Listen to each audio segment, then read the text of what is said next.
Hello, and thank you for joining us today for our podcast. My name is Sarah Jackson, and I'm here with Stephen Fox, a licensed professional counselor for Inner Health, a premier behavioral health provider specializing in mental health and substance abuse treatment. Today, Stephen and I are going to be discussing anger. We're going to cover some of the root causes of anger and discuss how it can affect us both emotionally and physiologically, and offer some strategies that can help in that. So, Stephen, welcome, and thank you for joining us today. Thank you. Appreciate your time. All right, well, let's get started. So in your presentation, you discuss various underlying causes of anger. All of us have experienced it, right, at different points. And anger can come from a variety of places: stress, grief, and even depression. Can you talk a little bit about how some of these aspects of anger can be identified and, how you handle them in therapy sessions?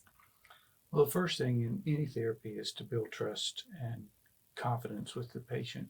So you kind of meet them where they're at and hear their concerns. And I think first it's important that they believe that you understand them and that you have a genuine compassion for them.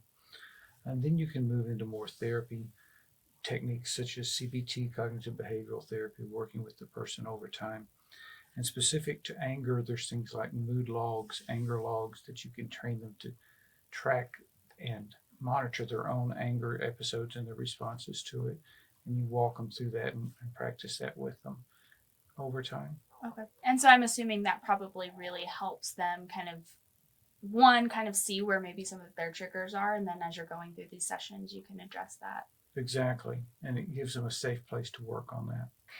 You distinguish a lot between primary and secondary emotions in the context of anger management. Can you talk a little bit about some of the strategies that you utilize for these types of emotions in real-time situations? Well, the trick is to teach a person what's the difference between primary and secondary emotions. And primary, we all have, it's just our native instinctive response to something that makes us angry. And secondary emotions are our reactions to that primary. And you teach them about that first off, and to distinguish those two and understand that one doesn't have to lead to the second. Then you work with things like using mindfulness to help them understand and distinguish and control their anger between primary and secondary so that they can begin to put a gate in there, if you will. Okay. And this is just a quick follow-up question to that, but how often do you feel patients understand, their primary and secondary responses? Is that often, or do you have to point that out? Most people have to be taught. Most people have to kind of go through that and maybe do some practice sessions and maybe even recording them and playing it back to understand what that is all about. Most people don't have initially much understanding of that. Right.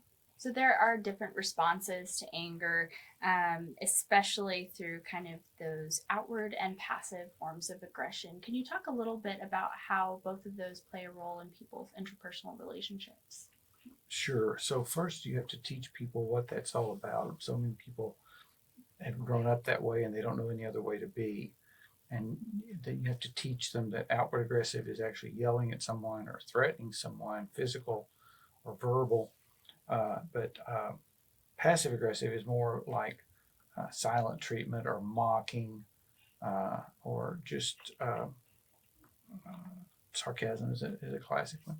And so you teach them those, you teach them to recognize that and help them begin learning different ways of processing their anger.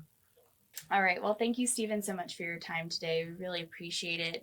As we're starting to wrap up, kind of the last question, we really wanted to kind of go through is those coping mechanisms. Like anything, exercise, journaling, even just getting outdoors, those can all be different forms of how people can cope with their anger. Do you see anything that ends up being most beneficial for everyone across the board, or is it really just dependent on the person and what works best for them as an overarching strategy? I think it depends on the individual and the relationship that you build with them as a therapist to understand kind of where they're coming from and what will and will not work. So some people will love exercise. It works very well for them. Some folks will journal. Some folks develop a relationship with somebody that that understands them and they work through stuff together, kind of practicing and growing together. Or sometimes they just continue in therapy for a while.